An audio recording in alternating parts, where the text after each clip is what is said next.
ओम नमो भगवते वासुदेवाय।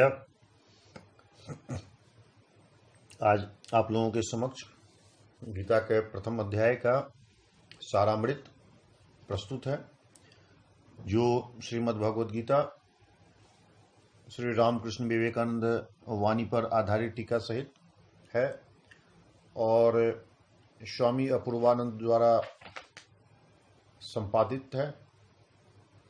श्री गोपाल चंद्र चक्रवर्ती वेदांत शास्त्री द्वारा अनुवादक है। रामकृष्ण मठ के द्वारा प्रकाशित है गीता, उसका सारामृत प्रथम अध्याय का। समूचा गीता ग्रंथ 18 अध्यायों में रचित है।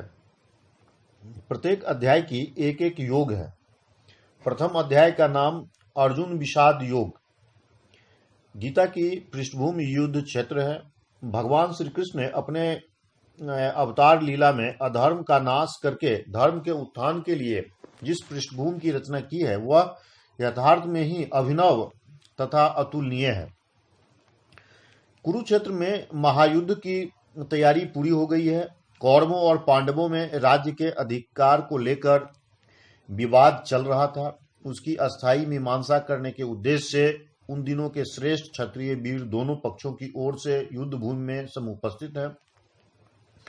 कौरव पक्ष में 11 अक्षौहिणी तथा पांडव पक्ष में 7 अक्षौहिणी सेना अनेक प्रकार के अस्त्र शस्त्रों से सुसज्जित होकर एकत्रित है।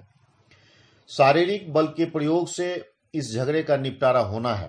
दोनों पक्षों के सैनिक सेनापतियों के द्वारा संचालित तथा व्यूहबद्ध होकर एक दूसरे के सामने डटे हुए हैं। महारथी लोग महान उत्तेजना से सिंह गर्जन करते हुए शंखध्वनि करने लगे हैं, जिससे दसों दिशाओं में घोर में गर्जन के समान रव करते हुए भयंकर रणवाद्य में वज्र उठे। सैनिकगण अपनी अपनी वीरता प्रदर्शित करने के लिए अस्त्र संचालन हेतु तैयार हो गए हैं।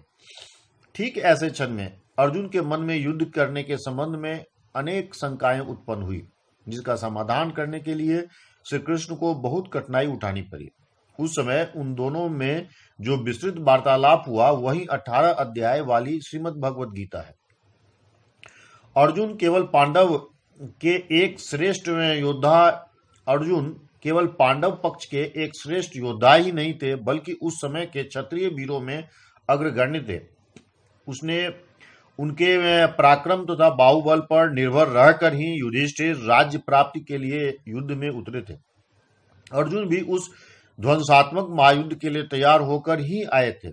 अपने गांडीव धनुष पर उन्हें पूर्ण विश्वास था और विपक्ष में कौन कौन है, किन किन से उन्हें लड़ना होगा, सब कुछ उन्हें जानकर ही उन्होंने महान दुस्साहस के साथ कहा था कि वे अकेले ही एकादश अक्षौहिणी सेना सहित समस्त विपक्षियों को 10 दिनों के भीतर खत्म कर दे सकेंगे। पर इस प्रकार के साहस और विश्वास से भरे अर्जुन महायुद्ध का आरंभ होने से पूर्व ही युद्ध में करना स्थगित कर रथ पर बैठ जाते हैं और श्री कृष्ण से कहते हैं कि मैं युद्ध नहीं करूंगा। मैं पूज्य गुरुजनों और संबंधियों को मारकर राज्य का सुख नहीं चाहता, बल्कि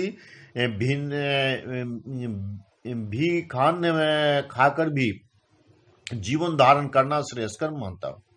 मैं ऐसे निष्ठुर ध्वंसात्मक युद्ध में नहीं लिप्त रहूंगा इत्यादि।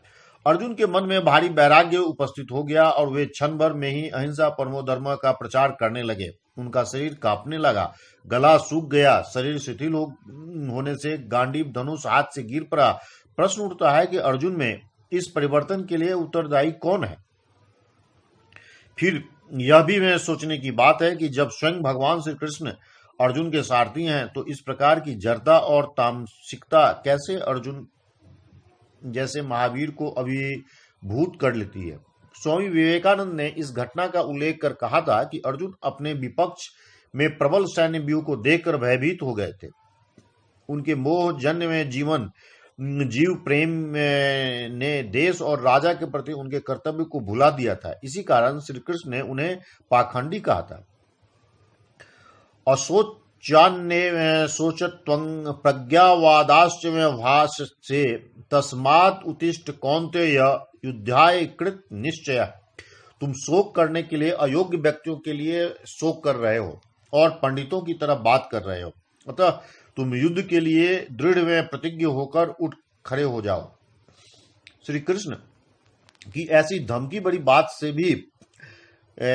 भी कोई फल नहीं हुआ। अर्जुन का मोह, उनकी दुर्बलता और जड़ता तब भी नष्ट नहीं हुई। कैसे दुर्दैव है। श्री कृष्ण को लगभग 2 घंटे तक 18 अध्यायों वाली गीता का उपदेश देना पड़ा तथा अनेक प्रकार के वचनों का आश्रय लेना पड़ा। स्वयं भगवान भी प्रयत्न करके अर्जुन की मानसिक अवस्था को नहीं बदल सके।